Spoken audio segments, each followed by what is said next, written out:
예, 좌우로 인사하시면 좋겠습니다. 반갑습니다. 축복합니다. 우리 충만하시죠. 미남이십니다. 예리십니다.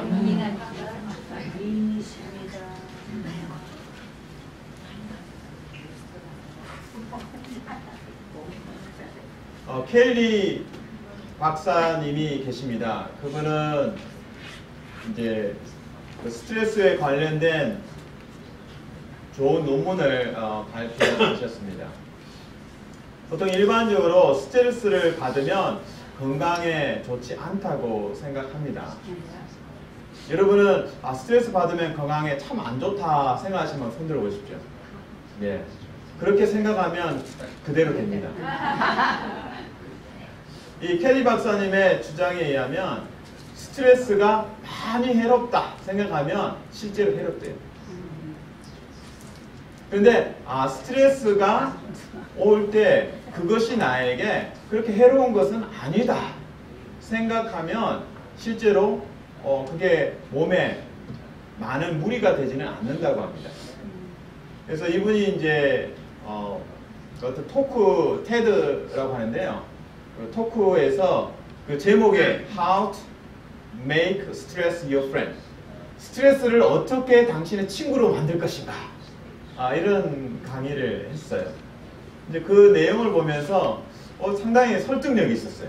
그래서 스트레스는 무조건 안 좋아, 나를 지치게 해, 힘들게 해, 그렇게 생각하면 실제로 지치고 무거운 짐이 됩니다.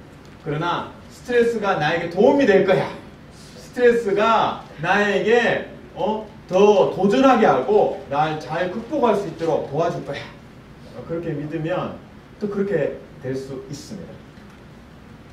오늘 요셉의 이야기를 다시 언급하고자 합니다. 요셉의 이야기를 돌이켜보면 그 인생이 복받은 인생 같지는 않아요. 인신매매를 형들에 의해서 당했고요. 그리고 또 거짓 고소에 의해서 감옥까지 갔어요. 이제 그런 삶을 경험하면 우리 한국 사람 같으면 이제 화가 나면서 화병에 걸리는 경우가 있습니다. 그런데 요셉의 삶을 자세히 들여다보면 정말 스트레스가 많은 상황인데 그 속에서도 하나님의 형통, prosperity를 경험합니다. 그래서 내가 이 스트레스 때문에 죽겠구나가 아니라 이 스트레스임에도 불구하고 하나님의 임재가 있고 하나님이 분명 형통케 하실 거라는 믿음이 있다면 우리 삶의 도전에도 하나님께서 복을 주실 줄로 믿습니다. 창세기 37장부터 이제 요셉의 이야기가 진행이 됩니다. 그 형들이 요셉이 너무 미웠습니다. 왜 그렇습니까? 아버지의 사랑을 독차지했기 때문입니다. 그래서 이제 원래는 죽이려고 했다가 유다의 제안에 의해서 이제 팔게 됩니다. 그래서 애굽까지 이제 요셉은 끌려가게 됩니다. 또한 창세기 39장에서는 보디발 장군, 애굽에서 보디발 장군의 집에 일하다가 그 아내가 요셉과 이제 동침하자 제안하죠. 그걸 거부했더니 이제 미운털이 박히죠. 그래서 결국에는 요셉을 모함해서 성폭행범으로 모함해서 감옥에 가두게 됩니다. 그 이후에 또 이제 술 관원을 감옥에서 도와줬습니다. 꿈 해몽을 도와줬죠. 그리고 잘 됐어요. 그래서 술 관원이 복직을 해서 왕을 섬기게 되었습니다. 그 요셉이 부탁했죠. 제발 나를 기억해달라. 나를 좀 감옥에서 꺼내달라. 근데 술 관원은 요셉을 잊었습니다. 억울하죠. 기대했었는데. 이제 요셉의 삶의 일대기를 가만히 살펴보면 물론 이제 나중에는 해피엔딩으로 끝났지만 그 일련의 과정이 너무 힘들어요. 스트레스가 많고요. 그런데 요셉이 감옥에 있든 감옥 밖에 있든 또는 애굽에 가 있든 또 그 전에 팔레스타인에 있든 상관없이 항상 꿈하고 연결되어 있어요. 그래서 가나안 땅에, 약속의 땅에 있을 때는 자신의 꿈에 대해서 해석을 했고 애굽에 가서는 자신의 꿈이 아니라 사람들의 꿈을 해석해 줍니다. 그게 이제 요셉에 있어서는 터닝 포인트, 전환점이 되는 거죠. 여러분이 내 거 챙기면 스트레스가 많아요. 근데 요거 챙겨서 다른 사람 줘야지, 내가 다른 사람 도와줘야지, 어려운 이웃들 도와줘야지 하면 그 안에 새로운 변화들이 일어납니다. 그래서 스트레스를 동일하게 받아도 자기만 생각하는 사람은 스트레스 때문에 힘들고 또 죽음의 그 확률이 30% 가까이 올라갑니다. 그런데 도와줘야지 하는 사람은 스트레스가 자신을 해롭게 하지 못합니다. 그래서 요셉의 삶에 사실은 이 아버지와 함께 있고 사랑을 듬뿍 받고, 물론 이제 형들의 시기와 질투를 받죠. 그때가 형통한 시간이 아니고 애굽에 팔려가고 감옥에 갔을 때 성경은 형통, prosper이를 이야기해요. 아버지하고 같이 있을 때, 사랑 많이 받을 때, 아버지의 보호를 받고 채색 옷을 입고 고급 옷을 입었을 때가 형통이 아닙니다. 오히려 애굽에 팔려가고 감옥에도 가지만 하나님의 임재가 있고 거기에 형통함이 있습니다. 왜? 다른 사람들을 돕기 때문입니다. 그래서 이 시간 여러분이 도전하고 싶습니다. 여러분이 어려울 때, 스트레스 받을 때 돕는 일들에 동참하시고, 특별히 교회에 봉사하실 때 열심히 봉사하시면 그것이 여러분에게 복이 될 줄로 믿습니다. 요셉의 다양한 난관들을 한번 살펴보면 창세기 49장 23절에 잘 요약되어 있습니다. 한번 같이 창세기 49장 23절을 읽겠습니다. 시작. 활 쏘는 자가 그를 학대하며 적개심을 가지고 그를 쏘았으나. 아멘. 여기 활 쏘는 자는 요셉을 괴롭히는 사람이죠. 구체적으로는 요셉을 팔아넘겼던, 시기심으로, 증오심으로 요셉을 팔아넘겼던 형들을 말할 수 있고요. 그리고 모함에서 요셉을 감옥까지 가게 했던 보디발 장군의 아내를 이야기할 수도 있습니다. 이 가해자들의 마음에 뭐가 있다고요? 학대하는 마음이 있어요. 요셉을 학대하는 마음, 미워하는 마음이 있고요. 적개심이 있어요. 상당히 이 요셉이 견디기 어려운 상황들입니다. 자신을 미워하는 사람이 다수이고요. 그리고 자신을 미워하는 사람이 힘이 있는 사람. 그런 경우에 요셉에게는 엄청 어려움들이 있습니다. 근데 재미있는 것은 이 가해자들의 공통점이 요셉의 옷을 취합니다. 형들이 제일 먼저 한 게 뭐예요? 요셉을 발견하고 이리 와! 하고 옷부터 벗깁니다. 왜요? 요셉만 특별한 옷을 입었거든요. 아버지의 사랑을 듬뿍 받아서 남들은 다 구멍난 옷 입고 있는데 냄새 나는데 맨날 가장 고급스러운 그 빛이 천연색 옷을 입고 있으니까 눈에 확 띄죠. 그리고 아마 매일 드라이 클리닝 했을 것 같아요. 너무 화가 나죠. 형들에게는 요셉을 볼 때마다 옷부터 팍 벗기는 거예요. 그리고 옷을 걸레로 만들어버렸죠. 찢어버리고 피 적셔버리고, 아버지 이거 혹시 요셉 옷 아니에요? 그러니까 막 찢겨있거든요. 아, 짐승에 잡혀 죽었구나. 아버지가 착각하죠. 그러니까 옷이 걸레로 만드는 거예요. 그렇게 그 요셉의 옷이 미운 거예요.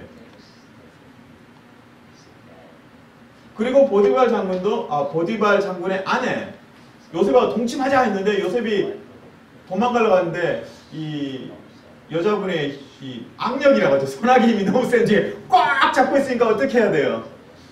옷을 벗고 가는 거예요.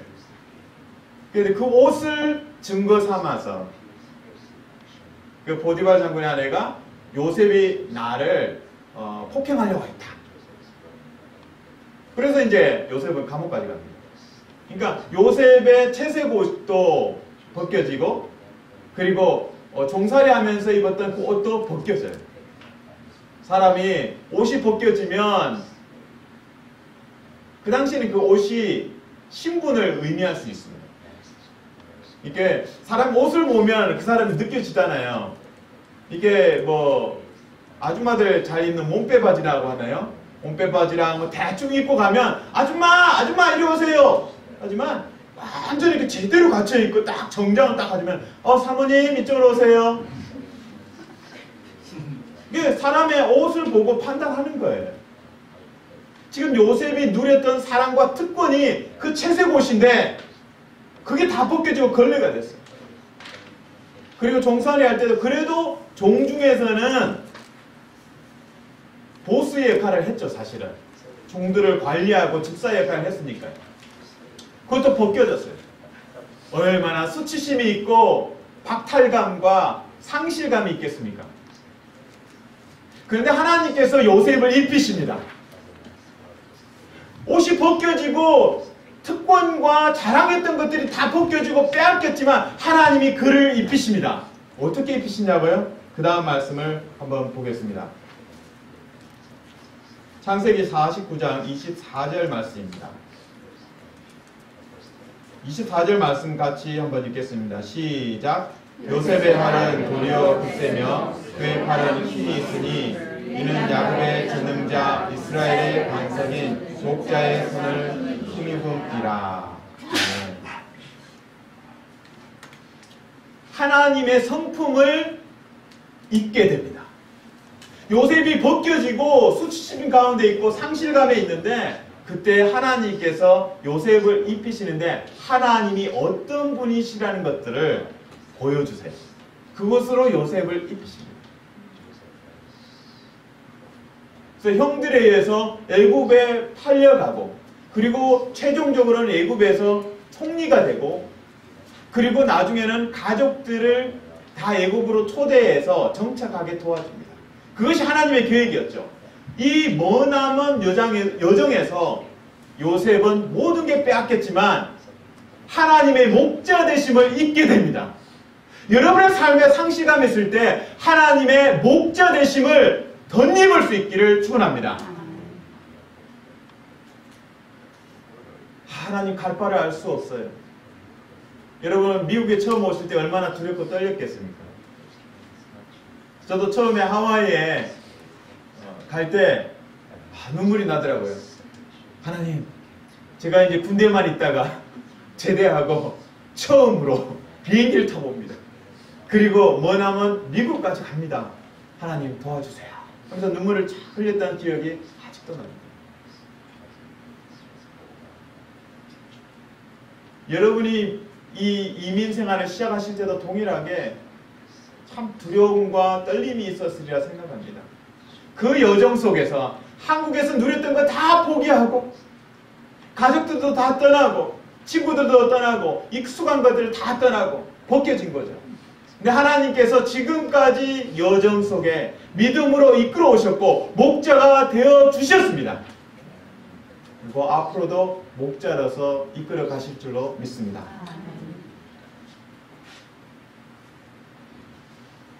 또한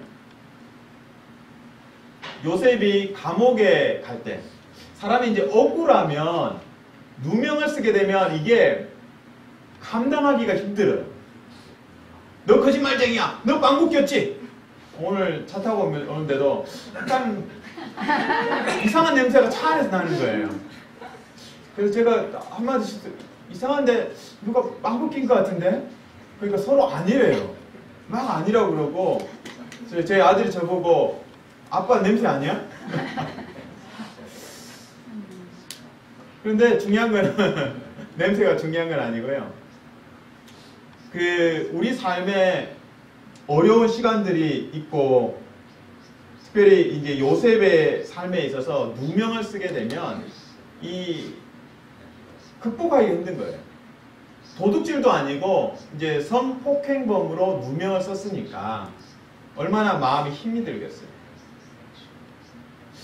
근데 제가 이제 그 요셉의 입장을 한번 생각해 봤어요. 마치 그 늪에 빠져 있는 느낌? 또는 여러분 그 사막에 가면 이렇게 모래가 쑥 빠지는 데가 있어요. 계속. 그래서 모래가 계속 이렇게 빠져버리죠. 계속. 그래서 거기서 헤어나오려고 아무리 몸부림치면 더 빠져들어요. 아마 요셉이 심리적으로 경험했던 그 감옥에 처음에 가게 됐을 때 너무 억울하잖아요. 그때 감정적으로 그냥 가라앉는, 늪지대에 있고 그 모래가 그냥 빠져나가는 그런 경험이었으리라 생각을 해봅니다. 근데 그 순간에 하나님께서 바위가 되셔서 그 인생을 받들고 버티게 하셨습니다. 하나님이 반석이 되시고 바위가 되셔서 이게 가라앉으려는 그 상황에서 요셉을 버티게 하시고 들어 올리시고, 그래서 감옥에서도 다른 사람을 돕게 하시고 형통함을 경험하게 하셨습니다. 그래서 때로 가족에 어려운 일이 있고 경제적인 어려움이 있고 관계의 어려움이 있고 또 직장의 어려움 때문에 그냥 쑥 땅바닥이 꺼져버려요. 그런 순간일 때 하나님이 여러분의 반석이 되시기를 축원합니다.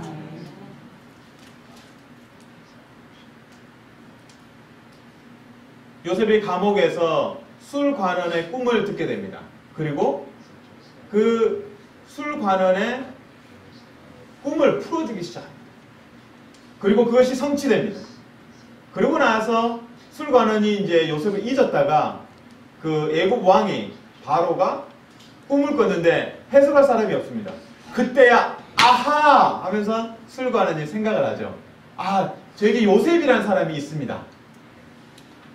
그래서 요셉이 이제 바로 왕에게 앞에 옵니다. 그리고 꿈을 해몽해 줍니다. 그때 요셉이 깨닫는 것은 처음에는 자신의 꿈에 대해서 해석하려고 했어요. 그리고 술관원의 꿈을 풀어주면서 그게 성취되는 걸 보고 나에게 이런 능력이, 그리고 바로의 꿈을 풀어줄 때 아무도 못 풀었잖아요. 해석할 수 없었어요. 근데 요셉만이 꿈을 풀어줍니다. 그러면서 전능하신 하나님에 대해서 요셉이 경험합니다. 꿈도 해석했을 뿐만 아니라 감옥도 나왔고요. 그리고 총리도 됩니다. 그러면서 마이티와 하나님의 전능하심을 이 요셉이 덧입게 됩니다. 요셉이 형들에 의해서 채속옷이 벗겨졌습니다. 그리고 또 보디발 장군의 아내 때문에 그 옷이 뺏겼습니다. 그러니까 벗겨지고 빼앗기고 상실의 시간을 거쳐왔지만 그 시간들에도 불구하고 하나님의 목자 되심을 발견했습니다. 그리고 반석 되심을 발견했습니다. 그리고 전능자이심을 경험했습니다. 그것이 요셉에게는 옷이 됐습니다. 여러분의 어려운 시간들을 통과할 때, 스트레스가 정말 차고 넘칠 때, 그리고 자신이 가졌던 것들을 다 빼앗겠다고 느낄 때, 하나님의 목자 되심과 반석 되심과 전능자 되심을 여러분이 경험할 수 있기를 축원합니다. 아멘.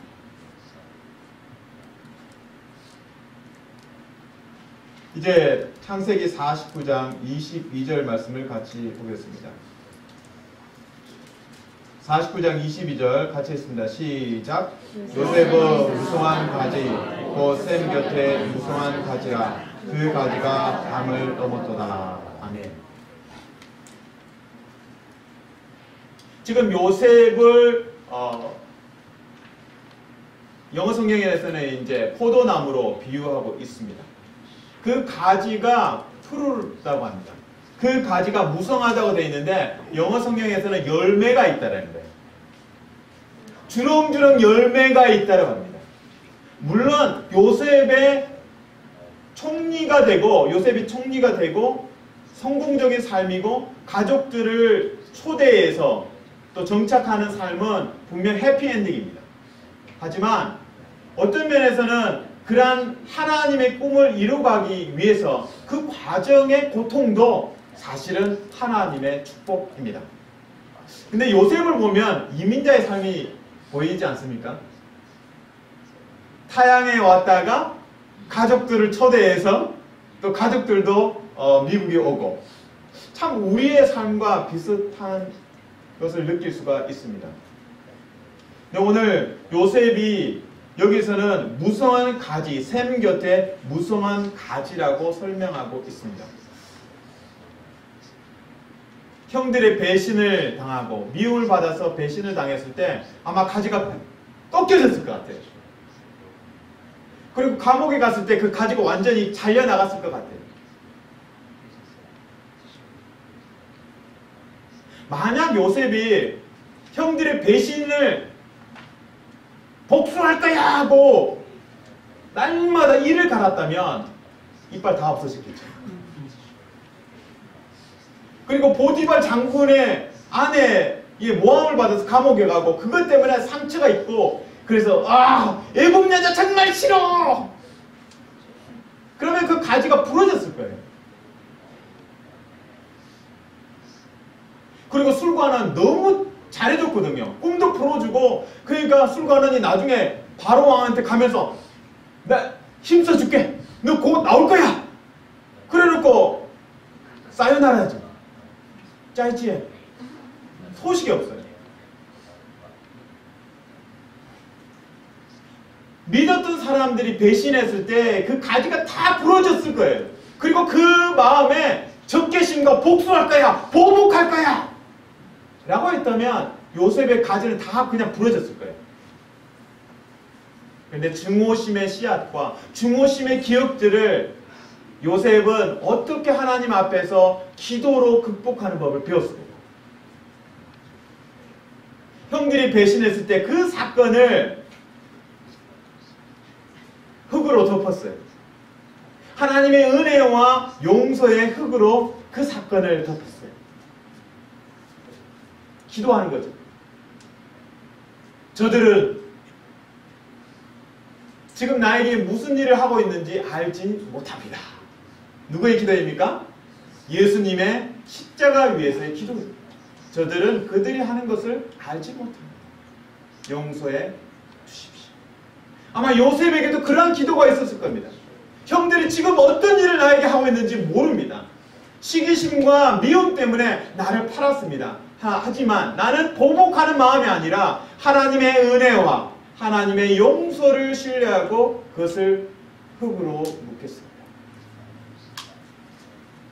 보디발 장군의 아내가 나를 모함해서 성폭행범으로 모함해서 내가 감옥에 갔습니다. 보복하는 것이 아니라 하나님의 은혜와 용서하심의 흙으로 묻겠습니다. 술과는 너무 친구 같은 사람인데 그 사람이 나를 배신하고 잊었습니다. 하나님 보복하지 않고 용서와 또 하나님 은혜의 흙으로 덮겠습니다. 그래서 요셉은 고난의 시간이 있었지만 그 고난의 시간이 형통함이었습니다. 미움을 갖고 있는 것이 아니라 하나님께 기도로 그것을 풀어가는 법을 배웠기 때문이죠. 그리고 그렇게 흙을 덮으니까 요셉이라는 나무가 그것이 비료가 되는 거예요. 아픈 사건들이 비료가 되고 자양분이 되어서 열매를 맺을 수 있는 그런 은혜를 주셨습니다. 구체적으로 볼까요? 형들이 팔았어요. 요셉을 팔아서 애굽에 팔려갔어요. 그런데 요셉이 주고식을 품지 않고 하나님께 기도했어요. 그리고 다시 만났어요. 요셉에게는 칼이 있어요. 저들 다 쳐라! 그랬으면 12지파가 아니고 2지파로 남았을 거예요. 요셉하고 자신의 친동생인 베냐민. 12지파로 시작하지 않고 10지파로 시작했다면 어떻게 이스라엘이 강대하게 성장할 수 있겠습니까? 용서함으로 기도할 때에 증오의 대상이었다가 이제는 언약의 성취자로 12지파가 서게 됩니다. 그래서 적이 적으로 남는 게 아니에요. 파트너로 변화됩니다. 보디발 장군의 아내, 와 진짜 뒤통수만 봐도 정말 미워요. 돌 던지고 싶어요. 애굽 여자 정말 싫어요 라고 외쳤겠죠. 그러나 기도하면서 어떻게 요셉의 삶이 이끌어집니까? 애굽 여자하고 결혼하잖아요. 이 애굽 여성들의 특징이 있을 겁니다. 그 특징을 보면서 정말 저런 눈 가진 사람 싫어. 근데 그런 중고심을 가진 게 아니고 그것을 기도로 올려드리면서 변화되고, 그러면서 하나님의 때가 되니까 애굽 여자와 결혼했잖아요. 그리고 두 자녀를 낳습니다. 그리고 그 두 자녀가 12지파 안에도 들어옵니다. 나를 아프게 했던 사람 가해자로만 지목하지 마시고 하나님 앞에서 용서와 그 은혜의 기도로 덮으시면 그것이 비료가 되고 그것이 나를 열매 맺게 하고, 그리고 그 가해자가 내 삶의 언약의 파트너로 들어올 줄로 믿습니다. 술관원이 요셉에게 은혜를 입었으면 은혜를 갚아야죠. 그런데 그렇게 기다려서 소식이 없어요. 요셉을 잊었습니다. 물론 결론적으로는 그 상황 속에서 바로 왕의 꿈을 보면서 생각났다. 그 술관원이 요셉에 대해서 이야기하고 결국에는 해피엔딩입니다. 근데 요셉이 이제 총리가 되고 나서, 야 술관원, 너 나를 그렇게 잊었지? 내가 너 혼내줄 거야. 그러지 않아요. 그렇지 않고 그 술관원의 도움을 받게 됩니다. 왜요? 요셉은 궁전에 가서 궁전 생활 알아요? 아무것도 모릅니다. 술관원은 어떤 사람입니까? 왕 옆에서 술 따라주는 거예요. 거기서 독약 타면 안 되잖아요. 그러니까 왕의 신임을 받는 사람이에요. 그리고 한 해마다 바뀌겠습니까? 여러 해 동안 왕의 신임을 받는 사람이에요. 절대적으로 충성된 종이고요. 그러니까 궁전 생활을 너무나 잘 알죠.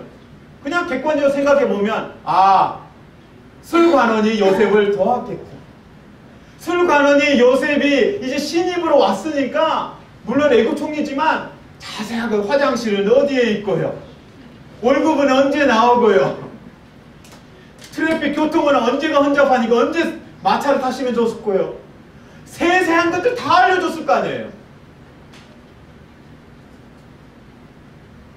이처럼 자신을 배반하고 자신을 팔았던 그 요셉의 형들이 언약의 파트너가 돼서 12지파가 보디발 장군의 아내 애굽 여자예요. 그러나 증오할 수 있었겠죠, 요셉이.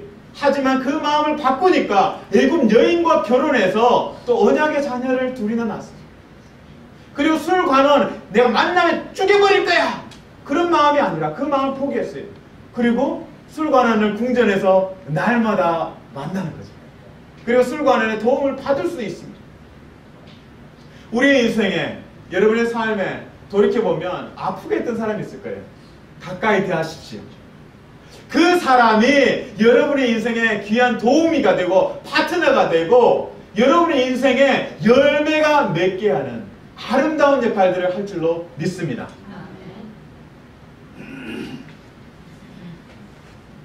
말씀을 정리하고자 합니다. 요셉은 악을 악으로 갚지 않았습니다. 그리고 자신의 인생의 상실감을 경험할 때, 옷이 빼앗길 때, 채색 옷이 빼앗기고 그리고 종으로 섬길 때 그 옷이 빼앗겼을 때 하나님이 그를 입히셨습니다. 하나님께서 그의 목자 되심과 반석 되심과 전능자 되심으로 그를 입혀주셨습니다. 그리고 또한 요셉은 가해자들을 용서와 또한 은혜의 흙으로, 기도로 덮었습니다. 그래서 요셉이라는 나무가 성장하고 열매 맺게 하는데 그 가해자들이 파트너가 되고 동역자가 되고, 형들이 한때 그를 팔아넘겼지만 12지파에 들어옵니다.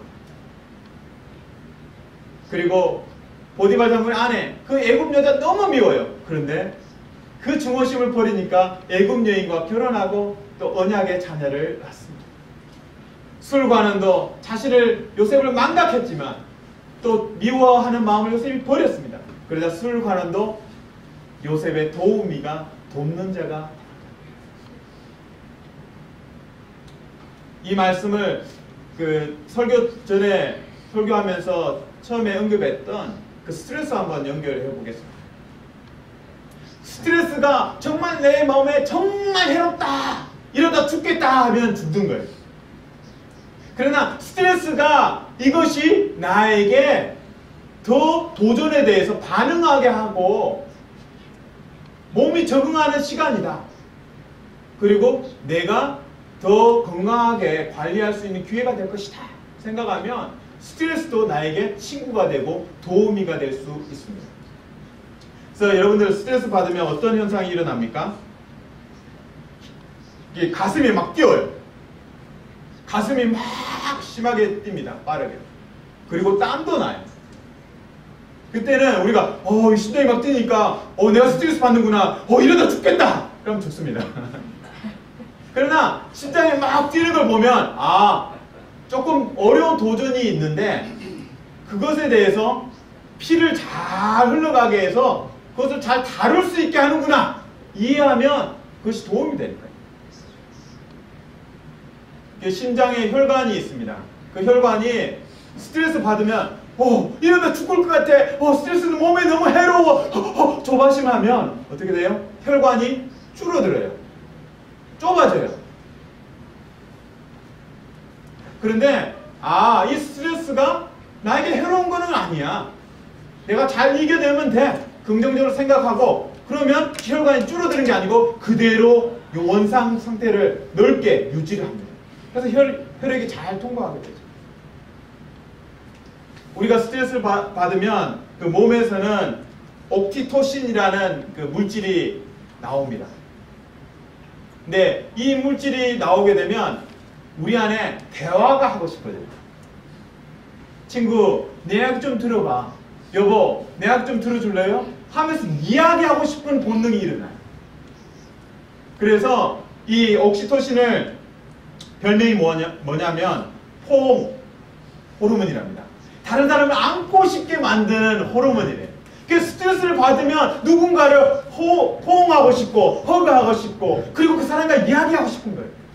그래서 여러분이 아픔을 이야기하고 스트레스 받는 걸 이야기하면 그 관계가 어떻게 될까요? 더 깊어집니다. 더 사회적이고 더 친밀해집니다. 왜요? 나 잘났어. 나 로또 당첨됐어. 나 자동차 샀어. 나 새 집 샀어. 막 자랑만 하면 그래. 그리고 고개 돌리면서 너 잘났다. 근데 나 망가졌어. 너무 힘들어. 어떡해. 하면서 이야기하면 들어주면서 서로 공감하고 그랬어? 나도 힘든 일 있었어 하면서 어려운 이야기를 꺼내는 거예요. 그러면 사람이 친밀해져요. 이처럼 스트레스 남는 게 아니라 여러분에게 서로 친구가 되게 하고 더 친밀감을 회복할 수 있는 기회가 될 줄로 믿습니다. 요셉의 경험은 분명 스트레스가 있고 아픔이고 눈물 나고 비명을 지르고 싶은 시간이었습니다. 그리고 옷이 벗겨질 때는 수치심도 있었고 상실감도 있었고 외로움도 있었습니다. 하나님이 그를 입히셨습니다. 하나님이 목자 되심과 반석 되심과 전능자 되심으로 요셉을 입혀주셨습니다. 하나님의 그 신실하심이 또 선하심이 여러분을 입히시기를 축원합니다. 그리고 여러분에게 가해자였던 사람이 여러분의 용서와 하나님의 은혜를 의지해서 기도할 때 그들이 여러분의 인생에 언약의 파트너가 되고 도우미가 되는 은혜가 있기를 축원합니다. 기도하겠습니다. 하나님 감사합니다. 그 요셉의 삶을 보면 참 스트레스가 많은 시간들입니다. 그러나 그것이 스트레스로만 남는 것이 아니라 하나님의 복으로 연결되는 것을 믿습니다. 하나님, 우리가 헐벗고 우리의 가진 것이 상실될 때 하나님의 선하심과 목자 되심과 반석 되심과 전능자 되심을 마음껏 덧입을 수 있도록 도와주시옵소서. 그리고 가해자가 가해자로 남지 않겠습니다. 악을 악으로 갚지 않겠습니다. 하나님, 악을 선으로 갚아갈 수 있도록 도와주시옵소서. 그래서 가해자에 대해서 용서와 또 하나님의 은혜를 의지해서 기도하게 하여 주시옵소서. 그래서 가해자가 변해서 우리의 도우미가 되고 언약의 파트너가 되는 은혜가 있게 하여 주시옵소서. 감사하며 예수님 이름으로 기도합니다. 아멘.